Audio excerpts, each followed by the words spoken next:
So my topic was over Spratly Islands, and a little background about these islands. They're located in the South China Sea and are one of the major archipelagos there, which China began to establish large artificial islands throughout the Spratly Island in 2013, for the sole purpose of controlling the archipelago and the region. Its name is after the whaling captain, Richard Spratly, who sighted the Spratly Island in 1843. Taiwan troops were withdrawing from Taiping Island but had reinstated in 1946 when Thomas Cloma claimed the Taiping Island as part of freedom. They contain little significance of arable land, inhabitants, or a government established. However, they do show life of inhabitants in the 1900s, which were seabirds. Many of the islands have few permanent drinkable water supply.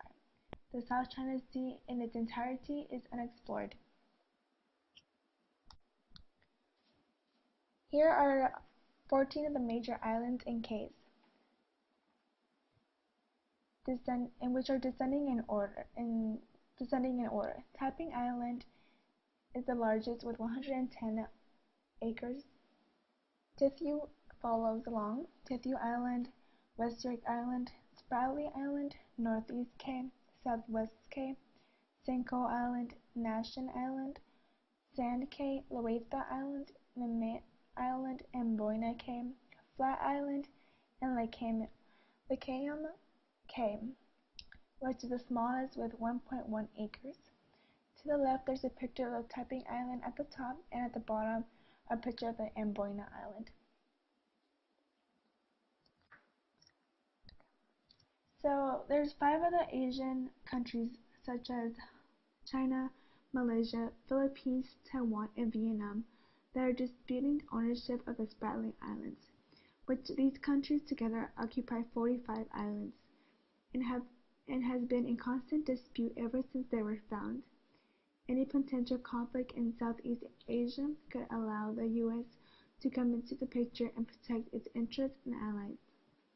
The map to the right is small, but in its entirety are occupied by China, Taiwan, and Vietnam's military, while portions are claimed by Malaysia and the Philippines.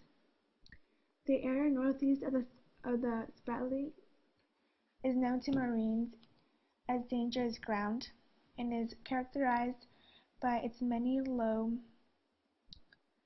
islands, sunken reefs, and degraded sunken atolls with coral often rising abruptly from ocean depths greater than 1,000 meters, all of which makes the area dangerous for navigation. In the picture below to the right is a woman holding a sign saying Paracel Islands and the Spratly Islands belong to Vietnam after a dispute between China voicing the disagreement over Vietnamese oil exploration. However, in June 2012, they both passed laws simultaneously that they have sole jurisdiction over the Spratly and Paracel Islands.